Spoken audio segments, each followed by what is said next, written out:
World মুসলিমদের নেতৃত্বের জায়গায় এই মুহূর্তে আমাদের অনেকেরই মনে আশা জাগা নিয়ে হচ্ছে তুরস্কের এরদোয়ানের নেতৃত্ব।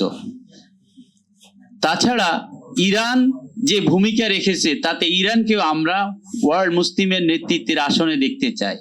পৃথিবীতে মুসলিমদের একটি মাত্র দেশ যাদের পারমাণবিক শক্তি আছে, পাকিস্তান, সেখানেও আমরা মনে করি তাদের মধ্যে থেকে একটা নেতৃত্বের জায়গা তৈরি হওয়া দরকার।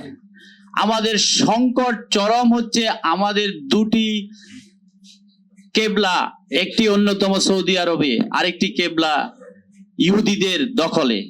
তা এই আমাদের কেবলা যদি মুক্ত করার সংগ্রামে মুসলমানদেরকে ঐক্যবদ্ধ করা যায়, সেই ক্ষেত্রে আমরা সারা পৃথিবীর মুসলমানরা ঐক্যবদ্ধ হওয়ার সুযোগ আছে, কিন্তু শক্তি নাই আমাদের। সেই শক্তির উৎস হবে বৈজ্ঞানিক গবেষণার মধ্যে দিয়ে যদি আমরা নতুন ভাবে, যেভাবে আমাদের পূর্বের ঐতিহ্য ছিল, পৃথিবীর জ্ঞান বিজ্ঞান মানি ছিল মুসলিম বিশ্ব, আজকে সেই জায়গাতে আমরা নাই। কিন্তু নতুন যে জ্ঞান বিজ্ঞানের গবেষণায় মুসলমানদের অনেক বেশি পরিমাণে ইনভেস্ট করতে হবে, যেখান থেকে আমাদের মেধাগুলো নেতৃত্বের জায়গায় যেতে পারে।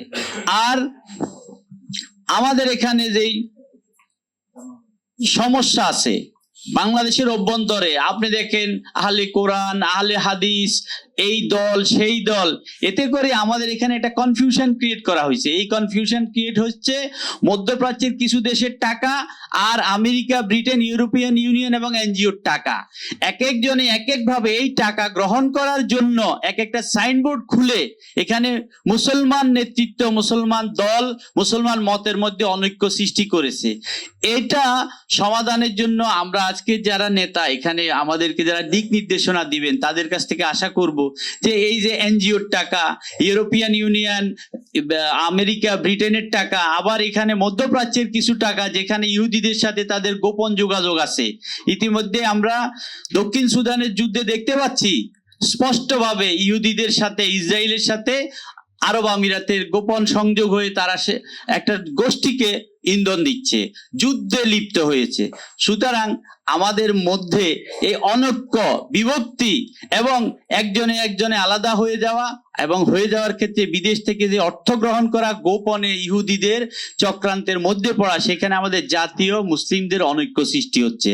আন্তর্জাতিকভাবে আমরা যদি এরদোয়ানের মতো একটা মুসলিম শক্তিশালী এবং নৈতিক শক্তি সম্পন্ন লিডার পাই, তাহলে আমাদের আবার ঐক্যবদ্ধ হওয়ার সুযোগ আছে।